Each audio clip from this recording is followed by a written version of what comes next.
यह है नाल चुंबक। क्या है भाई? बोर्ड पर देखो, यह नाल चुंबक है। बोले तो नाल चुंबक इसको बोलते हैं।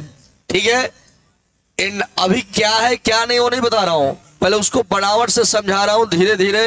अब पूरा क्लास में रटने के बाद ही मैं उसको लिखवाऊंगा। क्लास में समझाऊंगा, 2-3 बार बताऊंगा, तब जाकर उसे लिखवाऊंगा। और यहां होता है नर्म लोहा का क्रोड।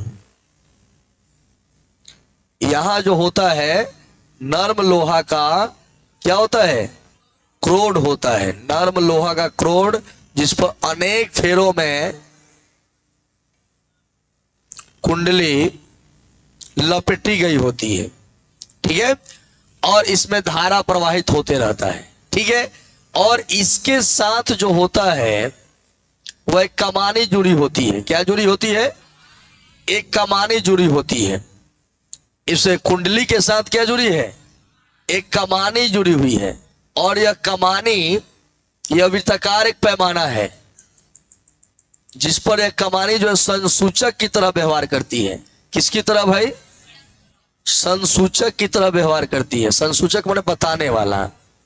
ये जो है कमानी कुछ इस प्रकार से है। यह कलर बदल कर लिख रहा हूं। ये कमानी जुड़ी हुई है, ध्यान दीजिएगा। अब आप यहां समझने के लिए तैयार हो चुके हैं।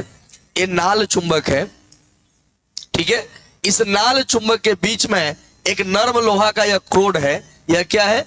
नर्म लोहा का क्रोड। देखिए, और इसके ऊपर जो है वह अनेक फेरों में चालक कुंडली को लपेटा गया होता है। ये चालक कुंडली लपटा गया अनेक फेरों में ना। अब यहां से हमें यह समझना होगा कि इसके साथ क्या जुड़ा है? एक कमानी जुड़ा हुआ है। और इस कमानी से क्या जुड़ा है? एक जो है कमानी के साथ जो है यह विक्षेपक सुई, चुंबकीय विक्षेपक सुई जुड़ा है। क्या नाम है इसका? चुंबकीय विक्षेपक सुई है। और यह जो है वह क्या है? कमानी है। ठीक है, और यह वृत्ताकार पैमाना है। क्या है भाई? वृत्ताकार पैमाना है। ठीक है, अब इसके बारे में समझते हैं आखिर यह यंत्र है क्या, इसके बारे में जानते हैं। तो एमसीजी चल कुंडली गैल्वेनोमीटर एक युक्ति है जिसका उपयोग किसी विद्युतीय परिपथ में धारा सूचक के रूप में किया जाता है। धारा सूचक का मतलब यह बतलाता है कि परिपथ में धारा बह रहा है या नहीं। ये जो भी इलेक्ट्रीशियन होते हैं वो लेकर आते हैं, वो चेक कर लेते हैं कि इसमें धारा का प्रवाह हो रहा है या नहीं। ये धारा सूचक के रूप में इसका उपयोग किया जाता है।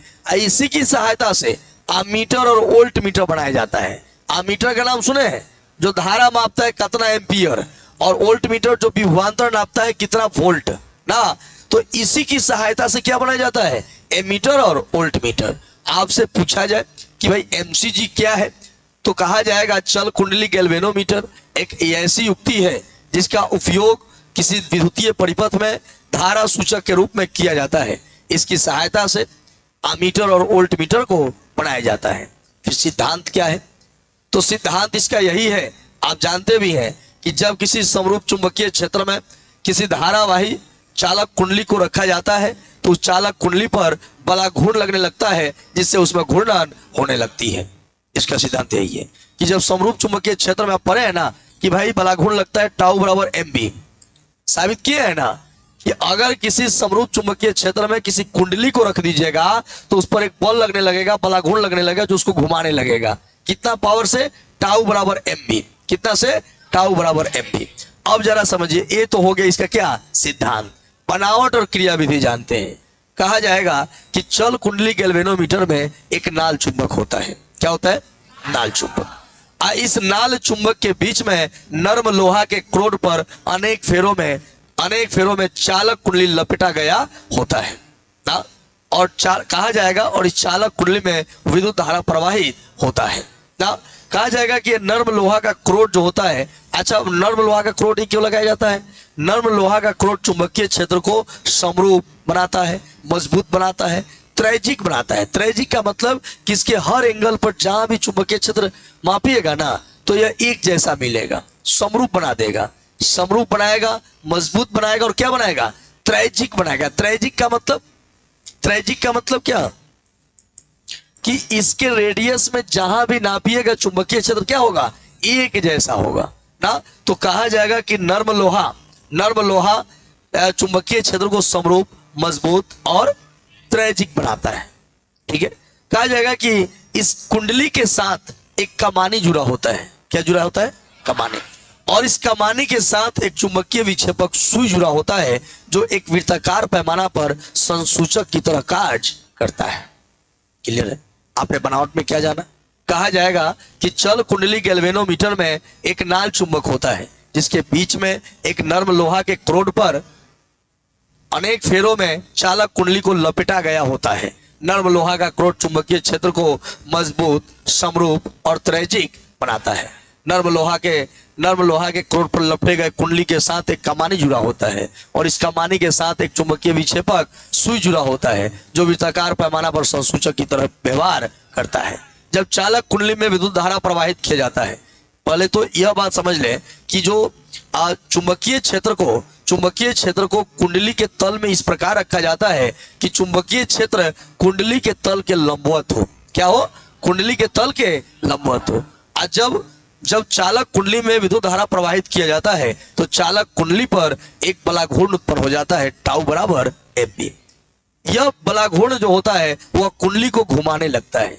कुंडली को घुमाने के कारण जो होता है वह कमानी में ऐंठन उत्पन्न होने लगता है। ये जब घूमेगा तो कमानी जो है, स्प्रिंग जो है, वो ऐंठन उत्पन्न होगा कि नहीं?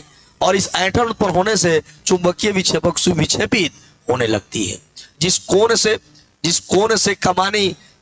से जो है कुंडली घूमती है, उस कोण से चुंबकीय विक्षेपक सुई भी क्या होती है? विक्षेपित होती है ना।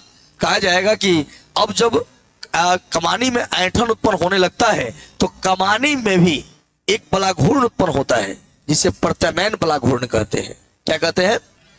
जिसे प्रत्यानयन बलाघूर्ण कहा जाता है और इसका मान होता है टाउ बराबर के फाई। क्या होता है? टाउ बराबर के फाई। जहां ये जो के है वो ऐंठन नियतांक है। क्या है भाई? ऐंठन नियतांक है ना, और यह कोण है, तो मतलब ये ऐंठन नियतांक के फाई होता है जो प्रत्यानयन बलाघूर्ण होता है। और यह जो प्रत्यानयन बलाघूर्ण जो उत्पन्न होगा वो किससे उत्पन्न होगा? ऐंठन के कारण। ये जब घूमेगा तो ऐंठन होगा कमानी में, और उस ऐंठन के कारण आप देखिए किसी भी चीज को आप पूरा ऐसे घुमा दीजिए ना, चाह दीजिए, और छोड़िएगा तो फिर ऐसे ऐसे होने लगेगा। होगा कि नहीं होगा? एकदम होगा। आप स्प्रिंग को लीजिए, आप पहले उसको पूरा ऐसे ऐसे घुमा दीजिए और छोड़िएगा तो फिर ऐसे ऐसे उल्टा घूमने लगेगा ना। तो ये क्या कर रहा है कि चुंबकीय क्षेत्र पर लगा रहे टीबी, टाउ बराबर एम बी, और यह उसको क्या कर रहा है? घुमा रहा है। घुमाने से उसका कमानी में ऐंठन हो रहा है और उस ऐंठन के कारण अब यह उल्टा बलाघूर्ण उत्पन्न करेगा जिसका मान होता है के फाई। क्या नाम होता है? टी बराबर के फाई। ठीक है, ये विक्षेपक कोण है और के बराबर कमानी का ऐंठन नियतांक है। ठीक है, अब ऐसे कंडीशन में क्या होगा भाई?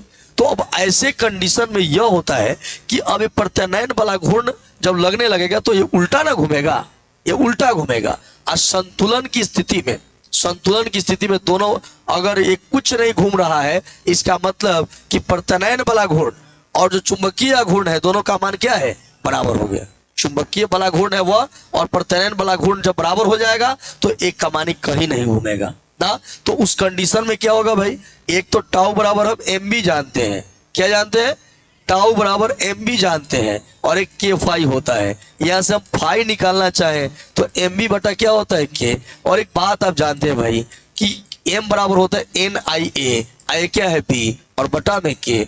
मतलब आपका यह आ गया फाई बराबर विक्षेपन जो होगा वो विक्षेपन कमानी में जो विक्षेपन होगा, मतलब चाहे चुंबकीय सुई में जो विक्षेपन होगा उसका मान हो जाएगा एन आई ए बी बटा के। ठीक है, यह इसका क्या हो गया? क्रियाविधि हो गया। समझ रहे? अगर अब यहीं से दो चीज उत्पन्न होता है। एक एमसीजी की धारा सुग्राहिता क्या है, धारा सुग्राहिता, और एक वोल्टता सुग्राहिता क्या है, दोनों को एक ही लाइन में समझ लेते हैं। ये तो आपका विक्षेप हो गया। ये क्या हो गया? विक्षेप। अगर चल कुंडली गैल्वेनोमीटर के कुंडली में इकाई धारा प्रवाहित करने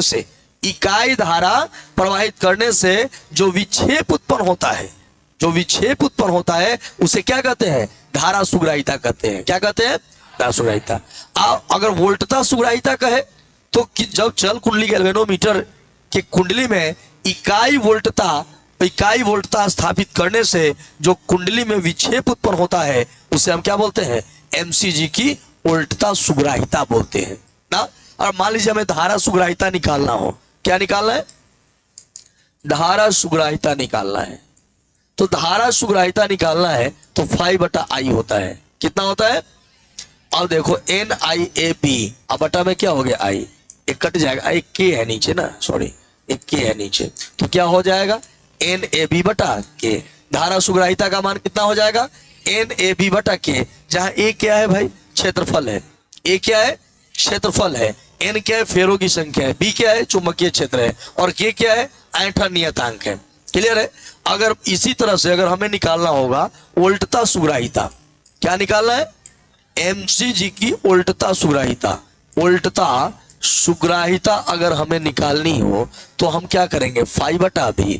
फाई का मान बोले तो, फाई का मान अभी ऊपर आया था NIAB, अभी बराबर, अब के तो रहेगा ही, अभी बराबर क्या होता है IR, I से I कट जाएगा तो NAB बटा क्या हो जाएगा KR।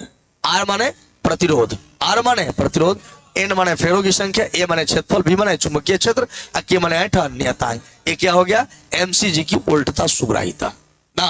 और इस तरह से आपका यह MCG कंप्लीट हो जाएगा ना। आशा कर रहा हूं कि बात को समझे होंगे। और यदि आप हमें फेसबुक पर देख रहे हैं तो उसे लाइक कीजिएगा, कमेंट कीजिएगा, बताइएगा, शेयर कीजिएगा। यूट्यूब पर देख रहे हैं तो सब्सक्राइब कीजिएगा और बेल आइकन जरूर दबा दीजिएगा।